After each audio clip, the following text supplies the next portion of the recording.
दोस्तों बिहार में आंगनबाड़ी सुपरवाइजर की जो बहाली है वह बड़े पैमाने पर निकाली गई है। तो ये जो बहाली है इसमें आप लोग किस प्रकार से ऑनलाइन अप्लाई कर सकते हो और इसका जो कितना पद यहाँ पे दिया गया है, इस वीडियो में आपको हम टोटल जानकारी को A to Z कवर करने वाले हैं।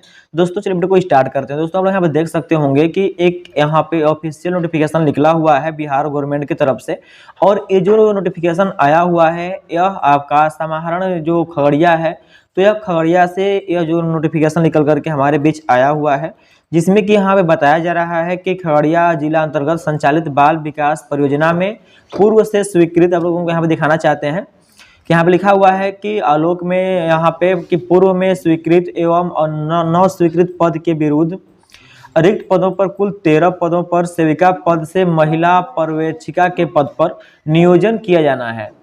मानदेय के आधार पर नियोजन हेतु आवेदन पत्र आमंत्रित किया जाता है। इच्छुक अभ्यर्थी विज्ञापन प्रकाशन की तिथि से दिनांक मार्च 2024 तक अपना आवेदन विहित प्रपत्र में सभी शैक्षणिक प्रमाण पत्र, अनुभव प्रमाण पत्र, जाति प्रमाण पत्र, पिता का जो पता होगा वहां से आपका जाति बनेगा तो जाति प्रमाण पत्र एवं आवासीय प्रमाण पत्र स्व अभिप्रमाणित छाया प्रति संकलन करते हुए जिला प्रोग्राम के ईमेल आईडी, जो यहाँ पे इसका ईमेल आईडी दिया गया है, तो इस ईमेल आईडी पर उनको ये सब भेजना होगा, जिसमें कि उनका क्या क्या लगने वाला है। तो यहाँ बोला गया है कि आवेदन का जो शैक्षणिक प्रमाण पत्र होगा, जो एजुकेशन क्वालिफिकेशन सर्टिफिकेट होगा वह, और अनुभव प्रमाण पत्र लगने वाला है, और जाति लगने वाला है। इसके बाद जो जाति होगा वह पिता के पते का लगेगा। इसके साथ में जो आवासीय है तो वह आवास प्रमाण पत्र लगने वाला है। तो यह सब का जो यहाँ पे ईमेल आईडी दिया गया है, तो इस ईमेल आईडी पर उन लोगों को भेजना है। लेकिन कैसे कैसे भेजना है, क्या करना है, आगे हम बताते हैं। तो यहाँ पे दोस्तों लिखा गया है, आप लोग यहाँ पे देख सकते होंगे, सब कुछ बताया जा रहा है कि खगड़िया जिला में कुल 13 पद जो है वह खाली है, 13 पदों में बहाली होने वाली है, जिसमें सभी पद आंगनबाड़ी सेविका पद से भरे जाएंगे। जो लोग की आंगनबाड़ी सेविका हैं उन्हीं के पद से जो फॉर्म है वो भरा जाएगा। तो बोला जा रहा है कि बिहार सरकार के द्वारा वर्तमान में निर्गत सामान्य प्रशासन विभाग बिहार पटना के प्राप्तांक इतना में ये जो बहाली है वह आया हुआ है। तो ये जो पद है वह किस प्रकार से भरा जाएगा और किसके लिए कितना पद है, अगर उसकी बात कर लें तो यहाँ पे दोस्तों जो कि अनारक्षित वर्ग से आते हैं उनके लिए यहाँ पे जो पद है वह एक पद दिया गया है। वैसे ही यहाँ पे आप लोग कोटी वाइज जितना भी पद दिया गया है सब कुछ आप लोग यहाँ से देख सकते होंगे, तो यहाँ पे आप लोगों को क्लियरली समझ में आ जाएगा। तो सब मिला करके यहाँ पे 13 पद होने वाला, जो कि यहाँ पे सब कुछ लिखा हुआ है। तो इस प्रकार से आपका जो पद होने वाला है वो हो गया। लेकिन अगर हम यहाँ बात करें कि नियोजन हेतु अहर्ताएं क्या है, जो यहाँ पे लिखा गया है कि नियोजन हेतु अहर्ताएं, तो दोस्तों यहाँ बोला जा रहा है कि नियोजन हेतु जो अहर्ताएं हो क्या क्या होने वाले हैं। तो यहाँ पे पहला में यहाँ बोला जा रहा है कि अभ्यर्थी केवल महिलाएं एवं जिला अंतर्गत किसी परियोजना प्रखंड की सेविका पद पर कार्यरत हो। मतलब कि ये जो पद है वो सिर्फ महिलाओं के लिए आया हुआ है, और जो कि उसी जिला के प्रखंड में किसी सेविका पद पर कार्यरत होंगी वही लोग इस फॉर्म को फिलअप कर सकती हैं। लेकिन यहाँ पे और भी बोला जा रहा है कि अभ्यर्थी भारत के नागरिक होना चाहिए, और इसके बाद बोला जा रहा है कि अभ्यर्थी जिला अंतर्गत आंगनबाड़ी पद पर न्यूनतम 10 वर्ष का अनुभव प्रमाण पत्र प्राप्त हो। इस के लिए जो यहाँ पे अंतिम तिथि की जो गणना है वह 1 जनवरी 2023 के आधार पर की जाएगी। जो यहाँ पे जनवरी 23 तक जिनका कि आंगनबाड़ी के पद पर 10 वर्ष का जो अनुभव हो जाएगा तो वही लोग इस फॉर्म को भर सकते हैं। मतलब कि जनवरी 23 तक बैक डेट पर उनका 10 वर्ष का अनुभव होना चाहिए, तभी वो लोग इसके लिए अप्लीकेबल माने जाएंगे।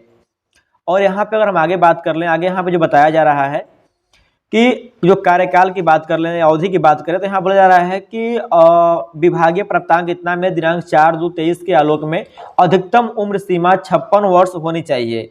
चयन वर्ष जनवरी 2024 को आंगनबाड़ी सेविका के रूप में 10 वर्ष का कार्यकाल हो एवं उम्र सीमा में 11 वर्ष की छूट दी जाएगी।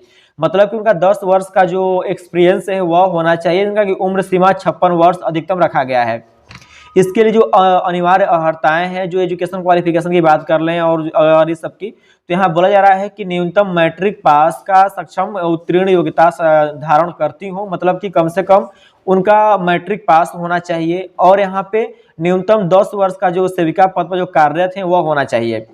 लेकिन यहाँ पे बोला गया है वो वांछनीय अहर्ताएं में बोला गया है कि निम्नलिखित विषय में स्नातक कोर्स जो यहाँ पे है कि उसमें 45% मार्क्स होना चाहिए, और उसी के अनुसार यहाँ पे उनको बोनस भी दिया गया, तो अलग की बात है। लेकिन देखिए यहाँ पे जो इसके एजुकेशन क्वालिफिकेशन है वह न्यूनतम मैट्रिक पास होना चाहिए, और 10 वर्ष का अगर इनका अनुभव होता है तो वो लोग इस फॉर्म के लिए अप्लीकेबल माने जाएंगे। और अगर हम यहाँ पे अगर बात कर लें, अगर उनके एज का उम्र सीमा की बात कर लें, तो यहाँ बोला जा रहा है कि जो इनका उम्र सीमा है, तो बोला यहाँ पे लिखा गया है कि सेविका चयन के वर्ष में 18 वर्ष एवं अधिकतम 45 वर्ष इनका जो उम्र है वो दिया गया है। लेकिन जो इनका छूट दिया गया है 11 वर्ष का, तो इसको मिला करके आपका 56 वर्ष हो जा रहा है। मतलब मैक्सिमम जो आपका एज रहेगा वह आपका 56 वर्ष होने वाला है। इसी के साथ में दोस्तों अगर हम यहाँ बात कर ले, तो यहाँ लिखा गया है कि आवेदिका को आवेदन के साथ सभी शैक्षणिक प्रमाण पत्र, जाति प्रमाण पत्र, जो पिता का जो पता होगा वहां से अभिप्रमाणित प्रति देना अनिवार्य होगा। इसके साथ ही सक्षम प्राधिकार द्वारा प्रपत्र और जो यहाँ पे चरित्र प्रमाण पत्र जो बोला गया है, तो ये भी आपको देना होगा, संकलन करना होगा। मतलब कि आपको इसमें आचरण भी अपलोड करना है, जाति और निवास भी अपलोड करना है, और इसके साथ में जो आपका एक्सपीरियंस होगा उसको भी देना अनिवार्य है। और दोस्तों यहाँ पे एक बात और इम्पोर्टेंट है कि लिखा गया है कि अभ्यर्थी को इस आशय के अंडरटेकिंग शपथ पत्र प्रस्तुत करना अनिवार्य होगा। वे नियमित नियुक्ति पर दावा नहीं करेंगे। मतलब कि ये जो बहाली होने वाला है, वह संविदा के आधार पर जो बहाली होने वाला है, तो इसमें वो नियुक्ति का जो दावा है वो नहीं करेंगे कि हमारा बहाली अभी तक क्यों नहीं हुआ। तो इस सब इसमें जानकारी दिया गया है। और अगर हम यहाँ बात कर लें कि कितना समय के लिए इनका जो बहाली वो होने वाला है, तो यहाँ बोला जा रहा है कि अनुबंध की अवधि 1 वर्ष के लिए होगी। जो इनका अनुबंध होगा वह 1 वर्ष के लिए होगा। अनुबंध अवधि की समाप्ति पर कार्य संतोषजनक प्रपत्र कार्य पर पद की आवश्यकताओं के आलोक में आगे की जो अवधि है विस्तार किया जाएगा। परियोजना समाप्त होने पर अनुबंध स्वतः समाप्त हो जाएगा।